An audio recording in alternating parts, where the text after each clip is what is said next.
چیرۆکە مەمۆ یا باوەڕنامە مەرنێ خەلەکە سێزدەهان نویسکار سارە ساڵح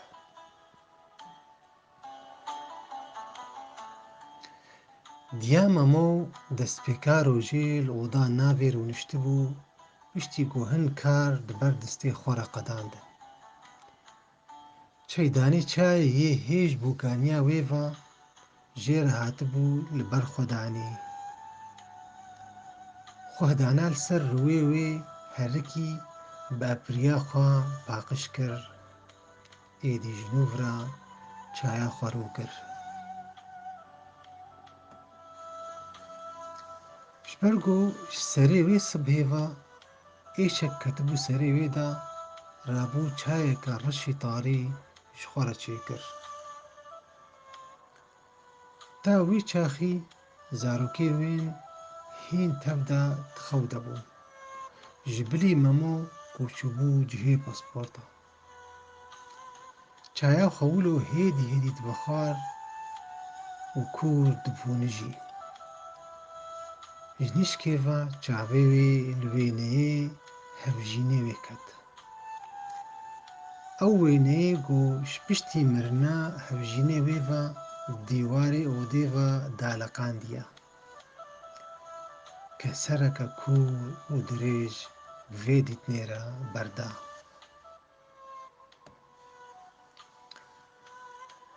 xewn û xeyalan ew bira dem û dewranên berê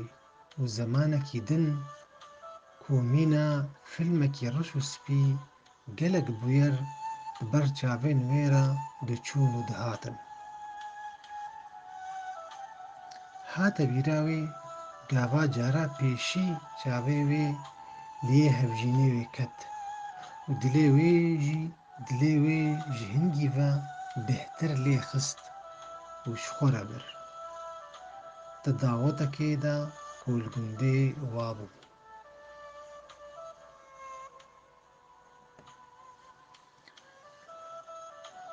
wî çavê xwe ji kêlika pêşî ve berdayê û pey re gava got çû hevjîna xwe xwest bi 35,000 zor deng pê ket ji ber ku gelek next pê dan ew hejmara perê nextê di wê heyemê de gelekî bilind bû loma tanha her dilgeşa ku hevjînê wê ser ya xwe ma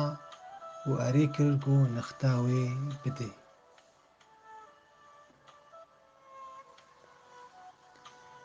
çaxê ew xwestin temenê rewşenê diya memo dora 17 salan bû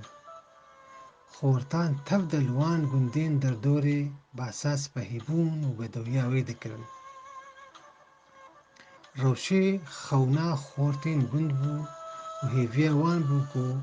wê destê wan girtibane di dawetan de di roja guhestina rewşê de xortên gund rê li ber teksiya spî xemilan diya bûkê girtin û xêlê wan rawestandin ta ku xelata xortan ji bavê zavê standin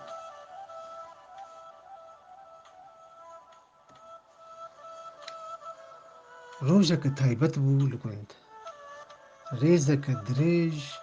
bê ser û binî ji teksiya hatibûn xêlê wê toz bi ser gund xistibûn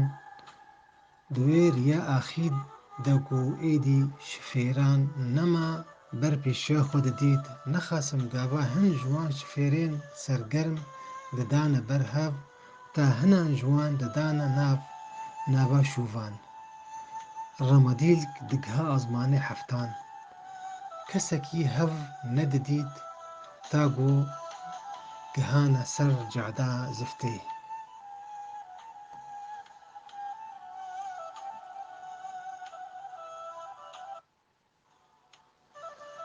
ji xwe ew zarokên ku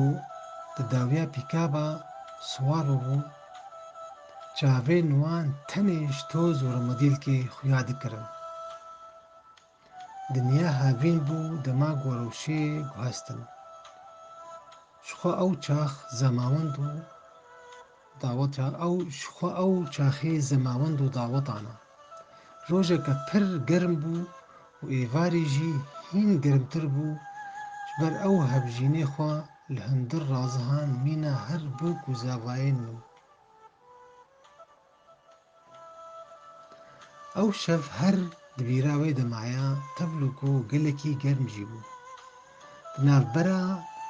germ û fêtiyê de tirs û xweşiyê de şev derbas bû. Bi hevjînê xwe re wê rojê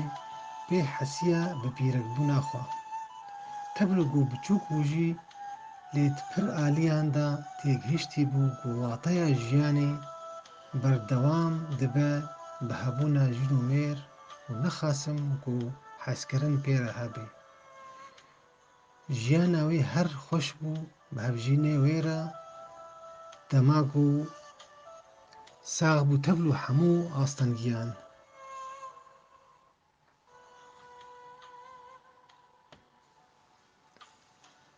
Piştî hefteyekê gava ji malîbava vegereha rewşê bêhtir pê hesiya ku saleka hevjînê xwe nedîtiye. Êvarî ji germa cihê xwe birine serêvan. Textê xwe namûsiya cawê spî pêçan û peyra her şev bi hev re dibûne hevalê stêrkeyên şevên havînê ta barbanga sibê.